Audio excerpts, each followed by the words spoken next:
Assalamualaikum warahmatullahi taala wabarakatuh. Alhamdulillah wassalatu wassalamu ala Rasulillah. Terima kasih pada Yang Berhormat Speaker. Terlebih dahulu saya mengucapkan terima kasih kepada ahli-ahli yang berhormat yang telah mengemukakan isu dan pandangan berkaitan dengan bidang kuasa Kementerian Perusahaan Perdagangan dan Komoditi dalam sesi perbahasan ke atas perbahasan usul menjunjung kasih ke atas titah Yang di-Pertuan Agong bagi sesi mesyuarat kedua Pegawai Ketiga Parlimen ke-14 di Dewan Yang Mulia ini. Untuk penggulungan ini, saya akan memberikan maklum balas dan juga penjelasan terhadap perkara yang dibangkitkan oleh 4 orang ahli yang berhormat melalui 7 urutan topik seperti berikut.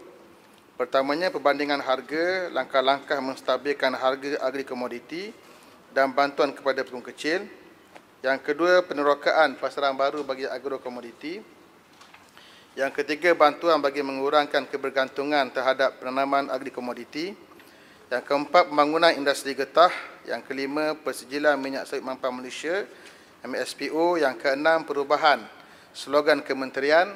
Dan yang terakhir, kekurangan tenaga kerja di ladang sawit. Itu yang kedua.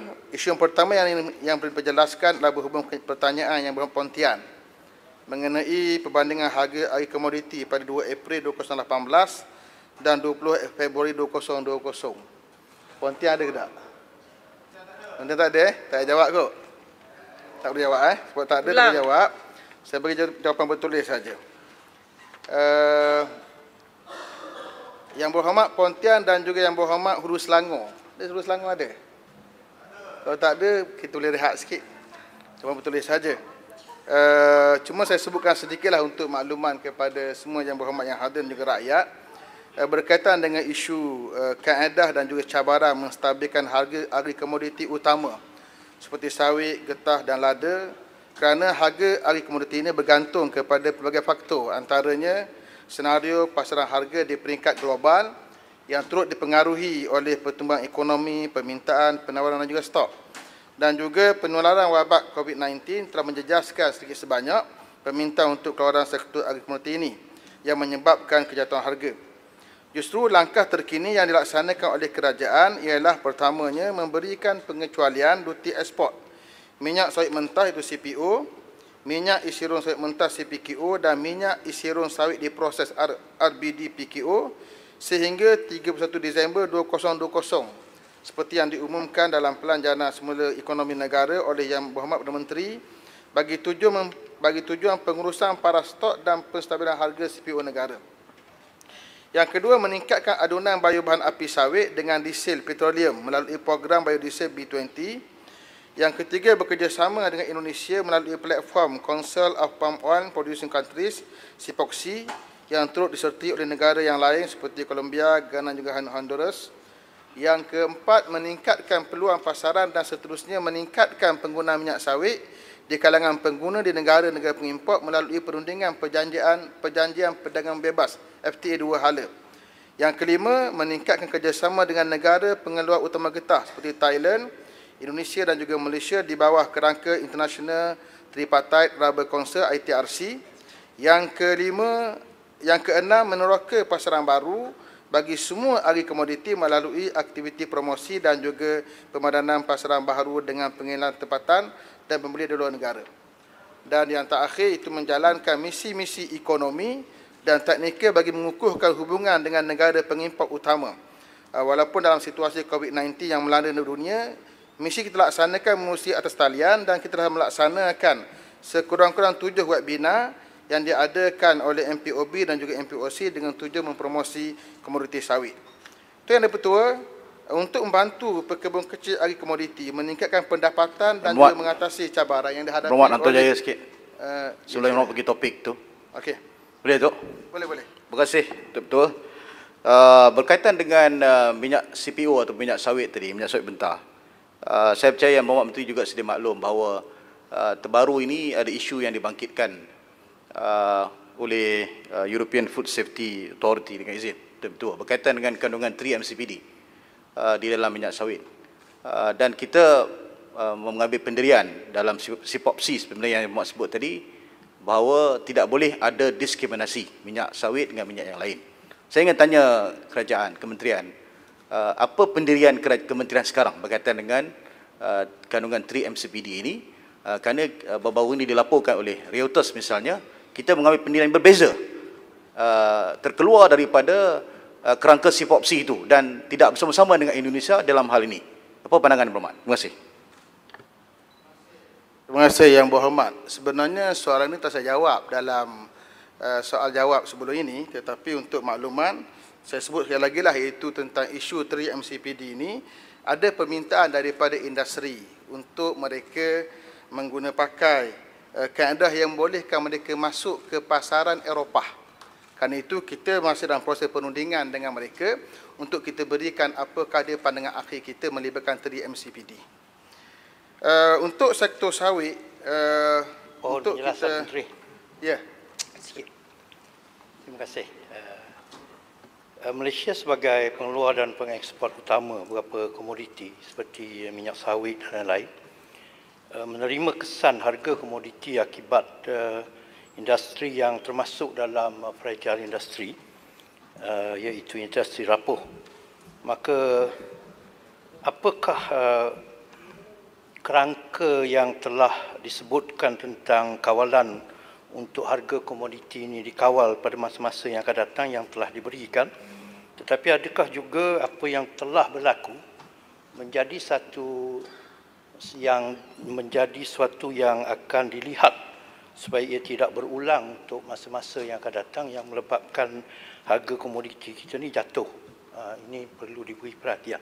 Terima kasih. Ya, untuk makluman Yang Berhormat, harga komoditi ini bergantung pada pasaran dunia dan dia berada di luar kawalan kita. Umpamanya apa yang berlaku sekarang, pandemik COVID-19, di luar kawalan kita. Tetapi apa yang kita boleh buat ialah dasar-dasar umum yang menggerakkan ke arah penstabilan harga. Seperti saya sebutkan tadi, contohnya kita buat pelepasan duty ekspor untuk CPO supaya kita dapat rancakkan lagi permintaan terhadap minyak sawit kita, dan alhamdulillah bila mana kita umumkan seumpama itu, walaupun baru sahaja akan berkuat kuasa mula 1 Julai yang lalu, tetapi kesannya kita dapat lihat dengan peningkatan harga yang sangat ketara terhadap CPO dan terkini pun harga yang sangat tinggi, iaitu sekitar RM2,800 untuk 1 tan. Itu contohlah macam mana kita bergerak untuk menstabilkan dengan kaedah umum yang walaupun tidak banyak memberi kesan, tapi sekurang-kurangnya memberi kesan yang baik untuk jangka masa pendek.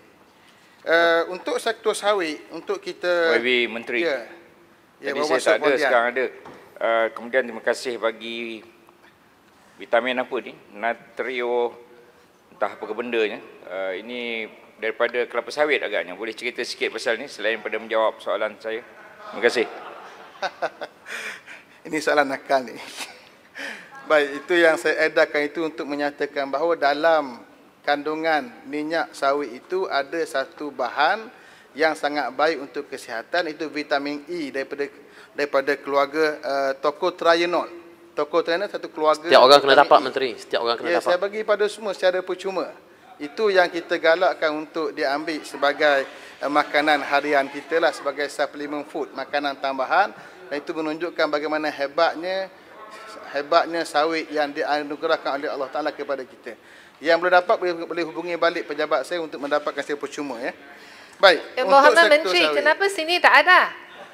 Oh, kenapa tak ada? Tak ada diskriminasi ya. Barangkali tak sampai lagi. Boleh hubungi balik pejabat saya untuk dapat secara percuma. Dulu bila saya jadi menteri, saya bagi minyak sawit kepada semua. Para Para pegawai parlimen juga ada. Tapi sini saya jadi pembangkang. Ini untuk lelaki kuat sikit. Saya rasa sini pun sudah terlebih stok. Ini pegawai yang berhormat diskriminasi ni. Yang berhormat kena semak pegawai belakang.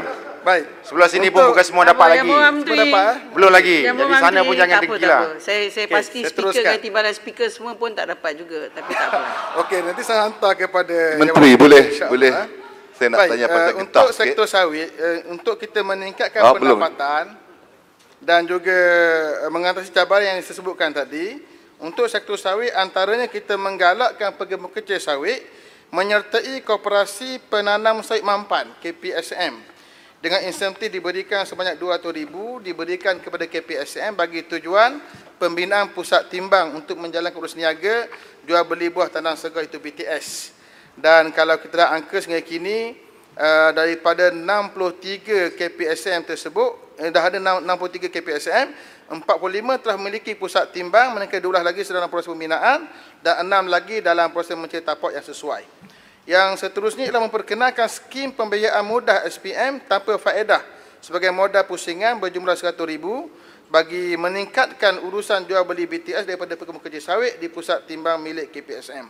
Adapun berkaitan sektor getah, kerajaan kementerian memperkenalkan aplikasi RRIM Niaga yang boleh digunakan oleh peleseng untuk merekodkan urus niaga getah bagi mempercepatkan proses permohonan insentif pengeluaran getah LPG daripada Lembaga Getah Malaysia. Dan terkini Januari 2020 nanti semua pembeli getah berlesen diwajibkan menggunakan aplikasi ini supaya semua rekod jual beli getah terus sampai ke sistem LGM, maka penoreh tak perlu lagi mengisi borang ataupun membuat tuntutan secara manual.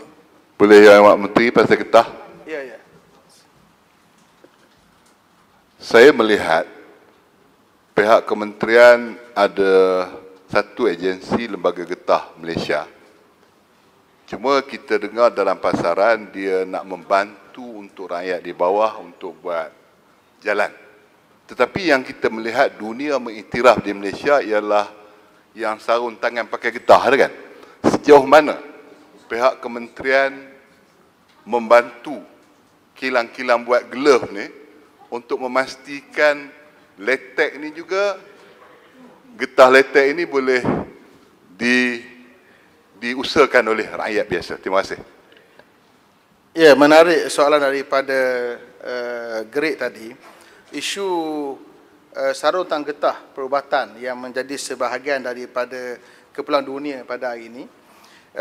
Kita hanya mengeluarkan sekitar 10% saja daripada keperluan latex. Sedangkan latex digunakan untuk membuat sarung tangan getah perubatan ini. Maka kementerian bergerak untuk mewujudkan satu yang kita namakan koridor latex timur. Itu antara negeri Kelantan, Terengganu dan juga Pahang, bertujuan untuk meningkatkan lagi kadar pengeluaran getah latex ini. Dan dia akan bantu untuk syarikat sarung tangan perubatan ini untuk dimaju ke depan lagi, insya-Allah. Untuk sektor getah, seterusnya kita laksanakan pula mekanisme penetapan harga di ladang dengan menyediakan peruntukan sebanyak 6.4 juta ringgit sebagai modal pusingan kepada koperasi untuk tujuan urus niaga getah. Mekanisme ini dapat mengurangkan lapisan pembeli dan menawarkan harga kad belam pada purata RM pada purata 10 sen hingga 20 sen sekilogram, lebih tinggi berbanding pembeli getah yang lain.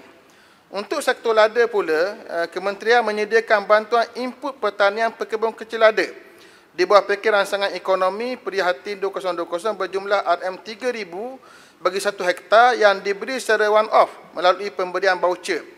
Ia dapat dimanfaatkan oleh 13,607 pekebun dengan peruntukan semua berjumlah 16.11 juta ringgit Malaysia. Untuk sektor koko pula, kementerian menggalakkan pekebun kecil koko untuk menjadi ahli koperasi kluster koko bagi membantu meningkatkan pendapatan dengan penjualan biji koko kering dan penjualan produk coklat. Yang kedua, menyediakan bantuan input pertanian dan juga peralatan pertanian di bawah PRI Prihatin tahun 2020 berjumlah 2.69 juta ringgit Malaysia bertujuan untuk dimanfaatkan oleh 4,566 orang pekebun. Untuk sektor kenaf pula, kita menyediakan insentif penanaman kenaf sebanyak RM2,385 per hektar dan juga RM2,955 untuk benih yang tadi untuk batang kenaf. Insentif belian balik batang kenaf pula dan benih masing-masing pada kadar RM500 per tan dan juga RM15 per kilogram. Dan terkini kita tambah lagi pembelian balik ini dengan kadar RM700 lebih untuk per tan. Berarti kalau seorang penanam ataupun penanam kenaf ini untuk tempoh satu musim selama 4 bulan, mereka boleh mendapat income sekitar RM7,000 lebih untuk satu projek di kawasan 1 hektar. Yang seterusnya menyalurkan bantuan input pertanian pekebun kecil di bawah pakej rangsangan ekonomi Prihatin 2020 berjumlah RM968,000 RM680 Malaysia. Sebanyak 1,357 orang pekebun kecil yang terlibat dengan keluasan keseluruhan tanaman seluas 1,937 hektar melalui pemberian RM500 per hektar yang diberikan secara one-off melalui pemberian voucher. Dan yang terakhir, menubuhkan Pusat Research, Innovation, Technology and Incubation of Small Enterprise bagi melahirkan usahawan kenaf dalam aktiviti nilai tambah, dan program ini untuk memanfaatkan 100 orang peserta perintis bagi memproses fiber premium mulai tahun 2020. Tuan Yang Dipertua, Kementerian akan meninjau pelaksanaan langkah-langkah jangka masa pendek dan panjang ke arah memperkukuhkan lagi harga agri komoditi. Silakan Mohd. Yang Berhormat Menteri, tadi Yang Berhormat Menteri sebut tentang subsidi ataupun bantuan yang lebih bersifat input lah. Yang Berhormat telah pun jawab soalan saya berkaitan dengan subsidi output berdasarkan prestasi. Saya nak menjurus terus kepada koko. Kita tahu masalah koko ni walaupun dari segi downstreamnya ialah jumlahnya banyak, bilion ringgit, tetapi dari segi upstream kita berhadapan dengan masalah. Saya baca dalam jawapan yang Mak berikan kepada saya ialah dalam RMK ke-12 kita nak mohon peruntukan. Boleh Yang Berhormat jelaskan sebanyak mana peruntukan ini dan apakah dianya efektif? Bagaimana untuk pastikannya efektif untuk menghasilkan banyak terima kasih. Upstream. Seperti mana yang dimaklumi oleh Yang Berhormat sendiri, iaitu dari sudut upstreamnya kita masih lagi di peringkat yang sangat rendah kadar mereka yang terlibat di bidang upstream ini. Maka saya melihat perlu untuk kita perkasakan upstream ini di peringkat huluan ini supaya lebih ramai lagi B40 yang dapat terlibat dengan aktiviti penanaman koko dan akhirnya memberi income yang baik untuk mereka. Terutamanya di negeri Sabah lah, negeri yang kita tahu ramai B40 di situ. Sebab itu kita masukkan cadangan kita untuk RMK 12 untuk kita bantu mereka mendapat peruntukan, dan detailnya kita akan masukkan nanti dalam bahasan di peringkat RMK 12. Dan juga apa yang disebut Yang Berhormat tadi tentang output tadi, untuk kenaf sebagai contoh lah, kita berdasarkan pembelian balik kenaf yang mereka hasilkan untuk per hektar. Kalau dulu RM500 per tan, sekarang kita bagi RM700 lebih per tan. Berarti mereka akan dapat dalam masa 4 bulan bagi 1 hektar akan dapat RM7,000 lebih. Itu cukup untuk mereka bangkit sebagai seorang peladang yang berjaya, insya-Allah. Baik, saya pergi pada seterusnya. Yang Berhormat Urus Selangor membangkitkan isu berkaitan dengan penerokan pasaran baru dan kerjasama dengan negara pengeluar agri komoditi. Dalam meningkatkan pemasaran minyak kelapa sawit keluar negara, antara langkah yang sedang diambil oleh kementerian adalah memperkukuhkan pasaran ekspor utama sedia ada, terutamanya negara India, China, Pakistan dan juga Turki. Kementerian juga sedang mempromosi produk sawit dengan lebih agresif bagi menembusi pasaran baru seperti di benua Afrika, Asia Tengah dan juga negara-negara Timur Tengah.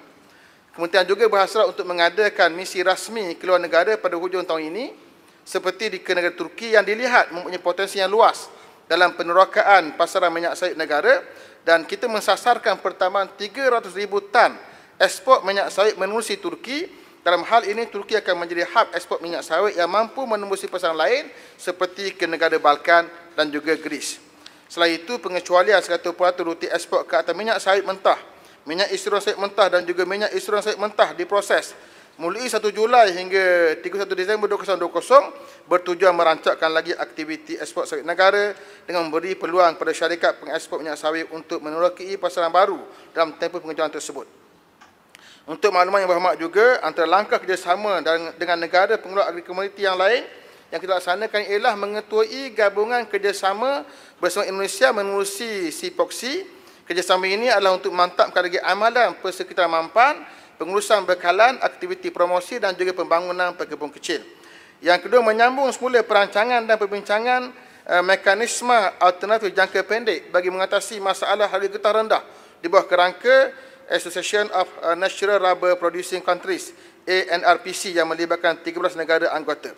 Yang ketiga, menjalankan kerjasama rapat dengan International Paper Community IPC dan negara anggota dalam mengkaji mekanisme terbaik untuk menstabilkan harga lada di peringkat antarabangsa. Seterusnya, Tuan Yang Dipertua, Yang Berhormat Urus Selangor juga membangkitkan isu berkaitan bantuan dalam mempelbagaikan tanaman dan penerokaan tanaman baharu bagi mengurangkan kebergantungan terhadap agri komoditi serta pemasaran produk mentah ini. Jawapannya ialah kementerian sentiasa menggalakkan pegawai kecil untuk mengamalkan tanaman integrasi bagi mempelbagaikan sumber pendapatan dan mengurangkan kebergantungan mereka kepada satu komoditi. Antara pendekatannya ialah pertama, menyediakan dana bantuan melalui program tanaman kontan B40 pekebun kecil sawit TKB40. Program ini telah dilancarkan di bawah Kementerian Pertanian dan Industri Makanan MAFI dengan pihak MPOB sebagai agensi pelaksana, dan dana yang diluluskan ialah sebanyak RM1.084 juta. Dan tempoh pelaksanaan program ini adalah daripada Jun 2020 sehingga Disember 2020. Dan sasarannya ialah untuk sasaran pelaksanaan program ini adalah untuk pekebun kecil sawit dalam kelompok B40, di mana program ini melibatkan pemberian insentif tunai sebanyak 3,000 per hektar untuk tanaman pisang, iaitu RM1,700 untuk kos anak benih, RM1,000 untuk pembangunan tanah dan RM300 untuk kos baja dan racun. Manakala insentif sebanyak 7,000 per hektar untuk tanaman nanas, iaitu 5,000 untuk kos anak benih, 1,500 untuk pembangunan tanah dan 500 untuk kos baja dan juga racun. Program ini dijangka dapat memanfaatkan seramai 250 orang pekebun kecil dengan kawasan tanaman berjumlah 250 hektar. Dan juga untuk menggalakkan integrasi getah dengan pelbagai jenis tanaman, sama ada jangka masa pendek atau sederhana dan juga panjang, bergantung kepada sistem tanaman yang dengan pakai. Bagi jangka pendek, antara tanaman integrasi yang digalakkan ialah nanas, manakala tanaman pokok buah sarak pula lebih sesuai untuk tanaman jangka sederhana. Dan bagi sistem tanaman getah pelpagar pula, integrasi tanaman seperti durian, belimbing besi, durian Belanda dan cempedak dapat dilaksanakan. Dan untuk makluman semua, pihak Risda di bawah Kementerian Pembangunan Luar Bandar turut menyediakan beberapa bantuan seperti aktiviti ekonomi tambahan untuk mempelbagaikan lagi pendapatan pekebun kecil. Yang ketiga, kita menjalankan juga kajian mengeluarkan kelon-kelon dan bahan tanaman yang berkualiti yang boleh meningkatkan lagi hasil komoditi. Selain itu, kementerian juga menggalakkan pekebun kecil untuk mengamalkan integrasi ternakan seperti integrasi getah dengan lebah dan juga kelulut. Pekebun kecil turut boleh mendapat bimbingan mengenai tanaman integrasi ini dan maklumat lain berkaitan dengan kebun getah melalui Rubber Research Mini Station (RI-MINIS) yang dibina di pendidikan negeri. Walau bagaimanapun, menyedari akan keperluan dan kehendak pekebun kecil, kementerian sedang mengkaji cadangan untuk menstrukturkan balik TSPKS dan IPPKS untuk dikhususkan kepada golongan salah satu tertentu seperti golongan B40 saja. Tuan Yang Bertua, Kementerian juga memperkenalkan skim pembiayaan mudah tanaman semula pekebun kecil sawit TSPKS dan skim pembiayaan mudah input pertanian pekebun kecil sawit IPPKS bertujuan untuk membantu meringankan bebanan kewangan pekebun kecil sawit. Skim ini adalah untuk membantu pekebun kecil melaksanakan penanaman semula dengan menggunakan benih yang berkualiti untuk meningkatkan hasil tanaman. Seterusnya, Tuan Yang Bertua, pihak kementerian juga sentiasa komited dalam membangunkan sektor agri-komoditi bagi mengurangkan kebergantungan kepada pemasaran produk mentah sahaja. Antaranya ialah memperkenalkan program usahawan produk getah dengan tujuan menyediakan kemudahan latihan dan bimbingan teori dan amali kepada usahawan dalam menghasilkan produk berkualiti di pasaran tempatan dan juga luar negara. Yang kedua, menyediakan pelbagai insentif untuk penggiat industri hiliran dengan tujuan membantu mereka menjana produk getah baharu serta menambah baik produk semasa melalui penyediaan dana bantuan, pemasaran barangan dan juga sebagainya oleh Majlis Getah Malaysia. Dan yang terakhir, melaksanakan program pembangunan usahawan lada yang memberi tumpuan kepada peningkatan produktiviti dan kecekapan serta inovasi dan membangunkan produk lada bernilai tambah tinggi. Tuan Yang Bertua, Yang Berhormat Sik telah membangkitkan isu berkaitan usaha pihak kementerian bagi membangunkan lagi industri getah. Jawapannya ialah kementerian sentiasa berusaha ke arah membangunkan industri getah negara ini. Dengan pertamanya, kita galakkan aktiviti penyelidikan dan pembangunan R&D bagi menjamin kelestarian produk getah di samping meningkatkan nilai tambah produk getah serta meningkatkan permintaan dengan memperkukuh pasaran sedia ada dan meneroka pasaran baru. Yang kedua, meningkatkan lagi penggunaan getah dalam negara, termasuklah antaranya penggunaan getah dalam pembinaan jalan raya dan juga penghasilan produk baru dan bernilai tambah berasaskan getah seperti seismic bearing, serotan getah perubatan dan lainnya. Yang ketiga, membangunkan piawai antarabangsa seperti ISO untuk memastikan kualiti dan keselamatan penggunaan produk. Dan terkini, kita bergerak untuk memperkasakan industri tayar dalam negara. Pada tahun 2019 kita mengeksport tayar dengan nilai RM 1.4 bilion. Namun ringgit Malaysia. Namun kita mengimport hampir 2 kali ganda, iaitu RM 2.6 bilion ringgit Malaysia. Dengan pemerkasaan industri tayar domestik ini akan dapat meningkatkan pelaburan dan kandungan tempatan, peningkatan jumlah ekspor, pembangunan vendor tempatan, peningkatan penggunaan getah asli tempatan dan juga mengurangkan import tayar. Yang kelima, kita juga mempertimbangkan perancangan untuk mewujudkan koridor latas negara di pantai timur Semenanjung. Seperti saya sebutkan tadi kepada YB Greek. Di samping itu, ia dapat membantu meningkatkan lagi pendapatan pekebun kecil kerana harga latas yang tinggi berbanding getah sekerak. Di peringkat antarabangsa, Malaysia komited dan terus bekerjasama dengan negara pengeluar utama getah yang lain seperti Thailand dan Indonesia di bawah kerangka ITRC bagi memperkukuh harga getah. Dan Yang Pak Menteri, ada sedikit soalan daripada Sid sini. Okey, Sid, sila. Ya, terima kasih Yang Pak Menteri. Yang Muhammad menyebut dalam satu kenyataan bahawa ramai di kalangan pekebun kecil yang tidak berminat untuk menghasilkan getah lateks berbanding getah scrap. Jadi di pihak kementerian, apakah halangan yang ada di pihak pekebun sendiri? Yang kedua, berkaitan dengan getah juga, iaitu di segi pelaksanaan IPG ini yang sudah pun kita berbincang panjang di sini, sangat ramai pekebun yang masih belum berdaftar dengan IPG ini. Hanya 20% yang menuntut IPG ini, insentif pengurangan getah, yang menyebabkan dikatakan ada lagi 60 juta ringgit yang belum dituntut. Jadi apakah pihak kementerian melihat ini perkara yang serius untuk kita menyelesaikan masalah bersama agensi lain termasuk ORISDA dan sebagainya? Terima kasih. Okey, yang pertama, isu penoreh getah yang terlibat dengan penorehan untuk menghasilkan kaplam berbanding latex. Puncanya kerana rata-rata mereka yang terlibat di bidang ini adalah orang-orang yang berusia 50 tahun ke atas dan kemampuan fizikal mereka tidak membolehkan mereka atau tidak menyokong mereka untuk menghasilkan latex kerana latex memerlukan masa yang lebih panjang untuk dihasilkan. Kerana itulah kita bergerak untuk berkempen kepada anak-anak muda untuk kembali mengusahakan tanah-tanah terbiar getah yang ada di kampung masing-masing yang dimiliki oleh orang-orang tua mereka. Kerana itulah kita bergerak juga untuk menggerakkan kaedah peladangan getah secara tersusun dengan satu projek baru kita yang kita panggil ladang getah community. Ini kita rancang bertujuan untuk menghasilkan pengeluaran latex untuk melibatkan orang-orang muda bersama dengan sektor getah ini. Adapun berkaitan dengan IPG, saya rasa pertama sekali mereka yang mahu menoreh, mereka mesti ada lesen. Mereka berdaftar dengan PAG, Permit Auto PAG, yang mana dengan PAG ini maka mereka boleh menoreh. Maka tak timbul isu mereka tidak berlesen. Kerana mereka sudah ada permit itu. Permit Authority Transaksi Getah, PAG. Bila mereka sudah ada PAG dan mereka menoreh getah dan mereka menjual getah menerusi PAG tadi, kaedah yang lama ialah ada di antara pelesen atau pembeli getah, mereka ini hanya membeli secara manual saja. Adapun sekarang kita telah mula berkempen untuk para pelesen pembeli getah ini menggunakan kaedah yang kita panggil rim niaga. Dengan sistem ini, automatik segala jual beli, transaksi jual beli getah akan sampai rekodnya kepada LGM dan tak perlu lagi pada penoreh membuat tuntutan secara manual. Itu yang kita gerakkan bermula pada Januari 2021, semua pelesen pembeli getah berlesen ini mereka diwajibkan menggunakan aplikasi ini. Sesiapa yang tidak menggunakan aplikasi ini, maka lesennya akan ditarik balik. Ini cara kita memastikan bahawa penoreh getah tidak perlu lagi mengisi borang, menghantar borang secara manual untuk mendapatkan tuntutan IPG. Adapun isu yang disebut oleh Muhammad tadi, isu tak ramai yang membuat klaim IPG.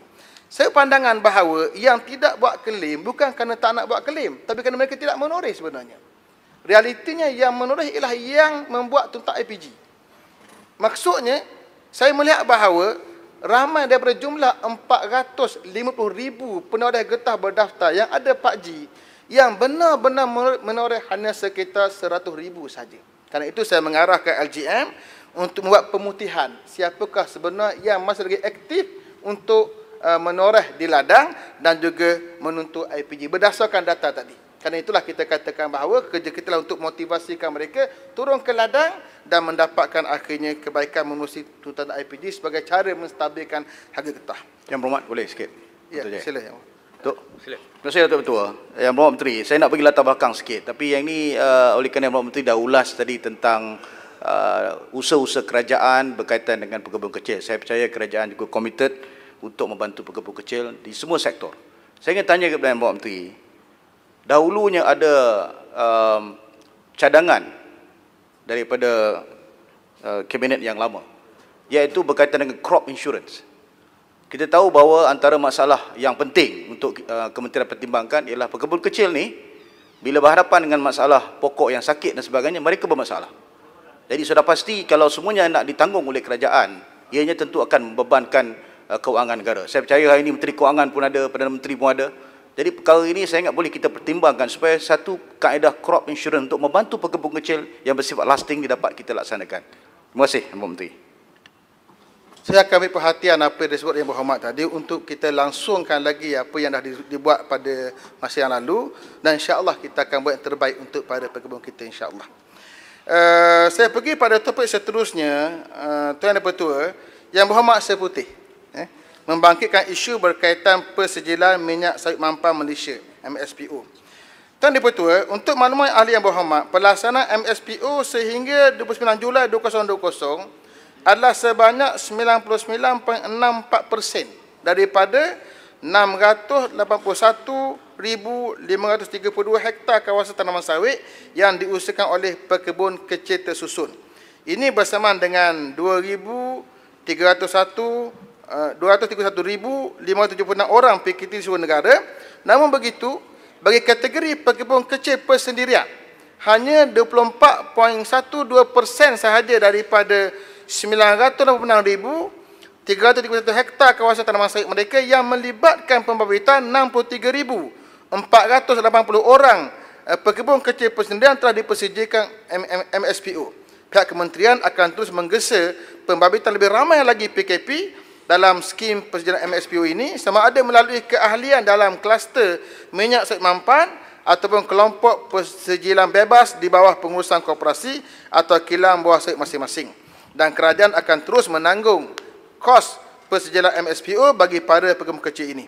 Untuk makluman, sepanjang tahun 2020, sebanyak 7 program jelajah MSPO telah dilaksanakan di Sabah, di Selangor, Johor, Kelantan dan Terengganu. Manakala 5 lagi program akan dilaksanakan dalam masa terdekat di Pagoh minggu depan dan Tanjung Piai, Puncak Borneo, Betimaru dan juga Sibuti, Sarawak. Tuan Yang Pertua, Yang Berhormat Seputih juga membangkitkan isu berkaitan slogan kementerian.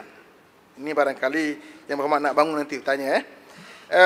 Kementerian akan terus memperkasakan dan akan membuat penambahbaikan ke atas dasar yang telah dilaksanakan oleh kerajaan sebelum ini, tetapi dengan slogan kempen yang berbeza, mengikut acuan dan kaedah kerajaan yang ada pada hari ini. Kementerian berpendapat bahawa slogan sawit anugerah Tuhan ataupun palm oil is God gift adalah lebih bersifat universal dan boleh diterima pakai di seluruh dunia. Untuk maklumat Yang Berhormat juga, kempen ini adalah kempen yang kita yakin dapat meningkatkan lagi penlibatan dunia untuk menerima minyak sawit kita sebagai makanan keperluan dunia. Melalui slogan baharu ini, kementerian yakin akan dapat menembusi pasaran baru seperti rantau Timur Tengah, Asia Tengah dan juga negara-negara di benua Afrika.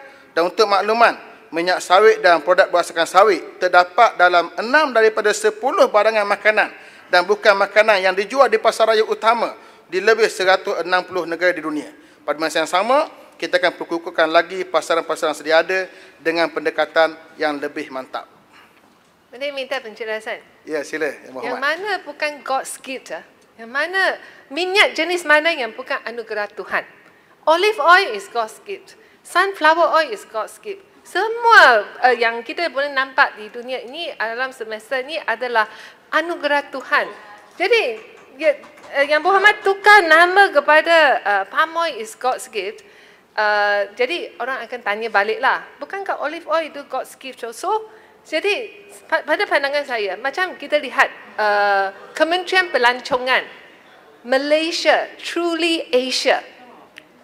kita lihat kita ada menteri pelancongan yang sudah tukar banyak, tapi yang logo ini, yang tagline ini, slogan ini, ia masuk akal, pelancong di seluruh dunia dan juga Malaysia. Saya rasa tak perlu kerana tukar menteri, tukar kerajaan, kita nak tukar satu kempen. Kempen itu adalah untuk mempromosi produk yang sangat penting bagi Malaysia. Jadi kita perlulah ikut. Itu bukan slogan saya, itu slogan sayangi sawiku adalah kementerian. Love my palm oil, MY adalah Malaysia. Jadi saya ramai juga tak faham kenapa yang bagi saya menteri jawab hanya kerana datang dari PAS. Jadi semua mesti kaitkan dengan Tuhan. Ini Yang Berhormat, Yang Berhormat sawit daripada Tuhan ini, dia datang ciplak daripada Indonesia. Tak ada origin. Yang Berhormat, saya rasa Yang Berhormat Menteri belum beri laluan. Beri laluan? Kawan-kawan Yang Berhormat. Sila. Dia bukan original kita. Jadi kalau kita nak promosi minyak kita, minyak sawit Malaysia, apa beza dia minyak sawit Malaysia dengan minyak sawit yang lain? Tapi kalau kita nak argue, Yang Berhormat, kalau kita nak bahaskan perkara yang subjektif macam ni, sampai bila pun tak habis. Sebab sebelah sini prefer yang macam tu, sebelah sini tak pula apa, speaker, bagi prefer saya yang jawab macam ni. Tak apa speaker, nanti menteri boleh jawab. Ya. Tapi puan saya speaker ialah kita ada kempen yang mana identik dengan kita punya minyak sawit kita. Sebab tu tadi dia sebut soal MSPO, minyak sawit kita berkualiti 99%, sekarang sudah dapat sijil. Jadi ini maksud yang cuba kita highlightkan di sini Yang Berhormat Menteri. Terima kasih. Okey, slogan yang diguna pakai oleh Yang Berhormat Seputih ialah sayangi sawitku. Kenapa tidak guna sayangi kokoku? Sayangi getahku? Sayangi kenafku? Kenapa hanya kelapa sawit? Cara fikir yang sama juga diajukan kepada Seputih. Hari ini saya menggunakan sawit anugerah Tuhan. Adakah menafikan bahawa getah anugerah Tuhan? Adakah menafikan bahawa kenaf anugerah Tuhan? Adakah menafikan Seputih ada anugerah Tuhan kepada DAP? Tidak menafikan. Bila mana kita menyatakan sebagai contoh, saya katakan bahawa sekejap, bagi saya rasa ya Yang Berhormat Menteri tengah jawab. Ya. Yang Berhormat Seputih baik. Adakah menafikan orang lain tak baik? Menafikan baiknya Yang Berhormat Hantuah? Hantuah juga baik. Seputih juga baik. Tapi saya bercakap tentang kebaikan yang ada pada Seputih, yang telah menjalankan polisi dan juga slogan, melancarkan slogan sayangi sawitku. Maka tugas saya pula ialah untuk ke depan sedikit lagi. Kita sayangi sawitku dan kita sayangi juga Seputih. Sama sayang juga semua orang.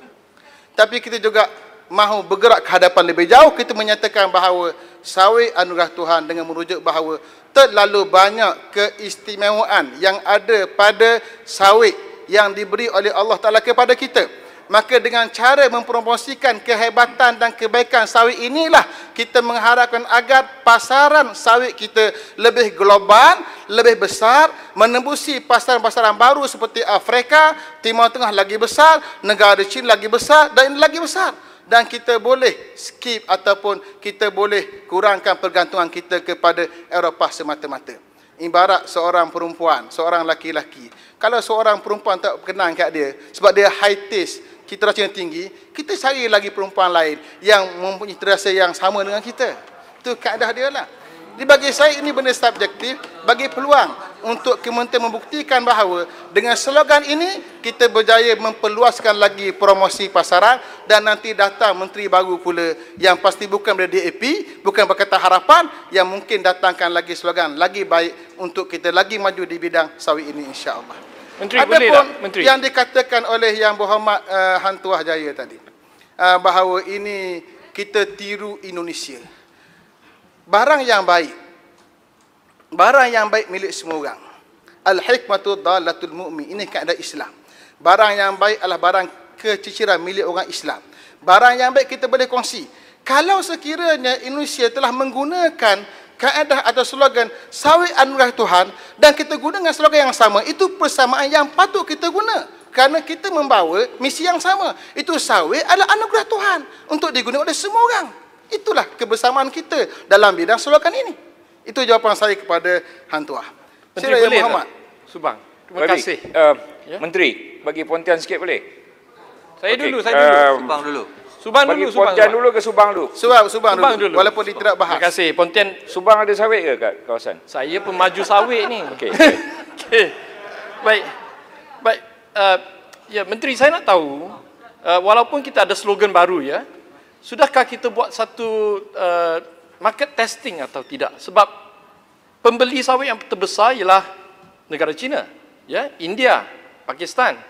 Dan yang paling banyak problem daripada European Union, betul tak? Ya, can you do the market test tak? Boleh tak kita buat market test sana sama ada slogan ni boleh pakai atau tidak? Sebab bagi saya sebagai pemaju sawit ni, kita rasa slogan ni tak cukup kick dia untuk convince. Senang saja Muhammad. Ya? Tunggu lagi sampai hujung tahun, tengok peningkatannya macam mana. Itu dah testing marketnya. Bukan saja. Tak, sekarang kita Menteri, bergerak kita untuk boleh, membesarkan kita lagi. boleh cari. Bukan hanya kebergantungan kepada China, tapi juga kepada benua Afrika yang mempunyai 1.4 bilion penduduk.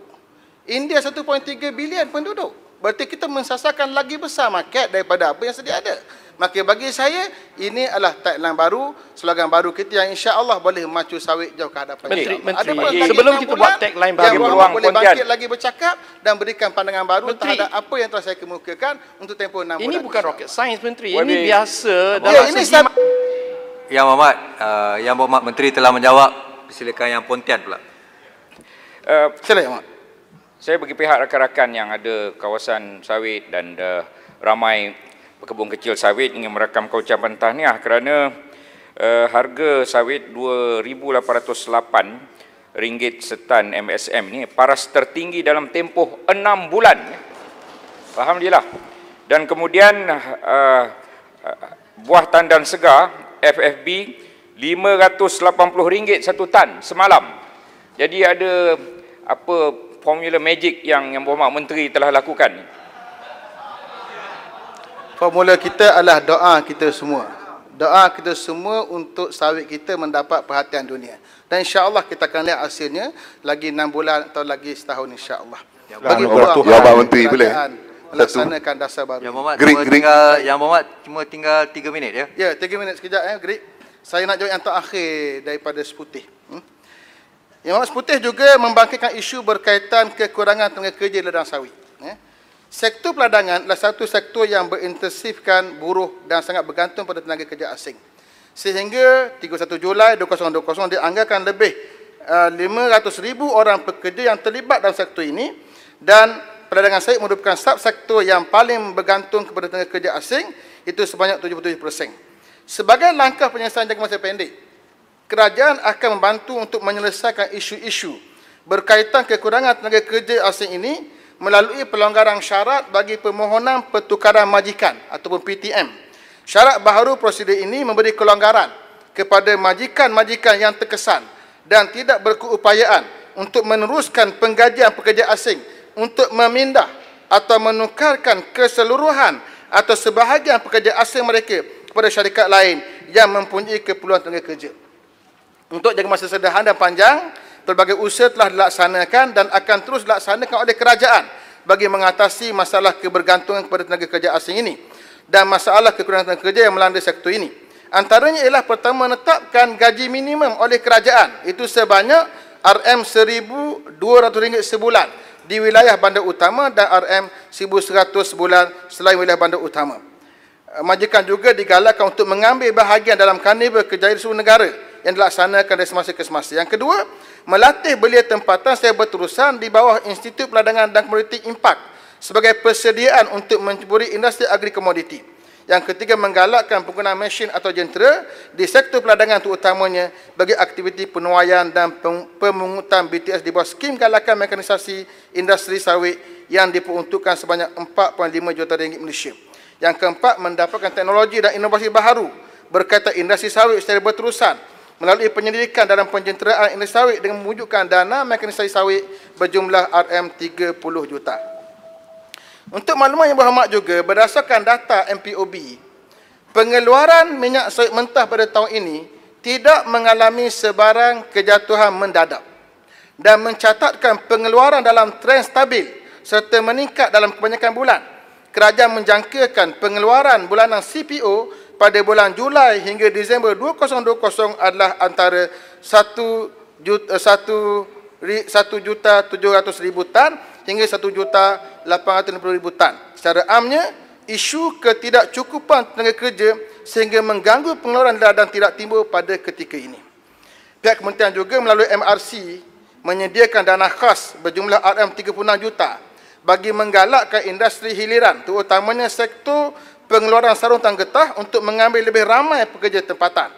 Penyediaan dana ini sejajar dengan dasar bahadur kerajaan yang mengutamakan perwujudan lebih banyak peluang pekerjaan kepada rakyat Malaysia dalam usaha mengurangkan kebergantungan kepada pekerja asing.